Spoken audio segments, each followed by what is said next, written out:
9ရက်မှ29ရက်5လ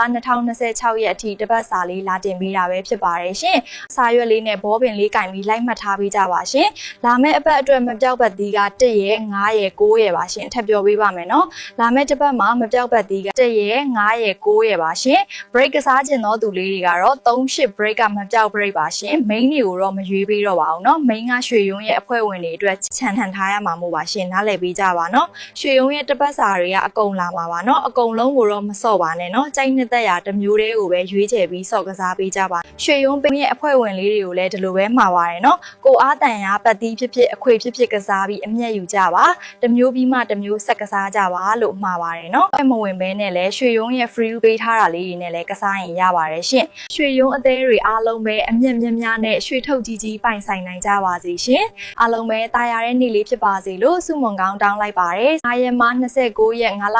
2026ရက်အထိတပတ်စာလေးလာတင်ပေးတာပဲဖြစ်ပါတယ်ရှင်။စာရွက်လေးနဲ့ဘောပင်လေးကင်ပြီးလိုက်မှတ်ထားပေးကြပါရှင်။လာမယ့်အပတ်အတွက်မပြောက်ပတ်သီးက1ရက်5ရက်9ရက်ပါရှင်။ထပ်ပြောပေးပါမယ်နော်။လာမယ့်တစ်ပတ်မှာမပြောက်ပတ်သီးက1ရက်5ရက်9ရက်ပါရှင်။ break ကစားခြင်းသောသူလေးတွေကတော့38 break ကမပြောက် break ပါရှင်။ main တွေကိုတော့မရွေးပေးတော့ပါဘူးနော်။ main ကရွှေရုံးရဲ့အဖွဲ့ဝင်တွေအတွက်ခြံထန်ထားရမှာမို့ပါရှင်။နားလည်ပေးကြပါနော်။ရွှေရုံးရဲ့တစ်ပတ်စာတွေကအကုန်လာမှာပါနော်။အကုန်လုံးကိုတော့မစော့ပါနဲ့နော်။ကြိုက်နှစ်သက်ရာတစ်မျိုးတည်းကိုပဲရွေးချယ်ပြီးစော့ကစားပေးကြပါရွှေရုံးပင်းရဲ့အဖွဲ့ဝင်လေးတွေကိုလည်းဒီလိုပဲမှာပါတယ်နော်ကိုအားတန်ရာပတ်သီးဖြစ်ဖြစ်အခွေဖြစ်ဖြစ်ကစားပြီးအမျက်ယူကြပါတစ်မျိုးပြီးမှတစ်မျိုးဆက်ကစားကြပါလို့မှာပါတယ်နော်မဝင်ဘဲနဲ့လည်းရွှေရုံးရဲ့ free ပေးထားတာလေးတွေနဲ့လည်းကစားရင်ရပါတယ်ရှင်ရွှေရုံးအသေးတွေအားလုံးပဲအမျက်များများနဲ့ရွှေထုတ်ကြီးကြီးပိုင်ဆိုင်နိုင်ကြပါစေရှင်အားလုံးပဲတာယာတဲ့နေ့လေးဖြစ်ပါစေလို့ဆုမွန်ကောင်းတောင်းလိုက်ပါတယ်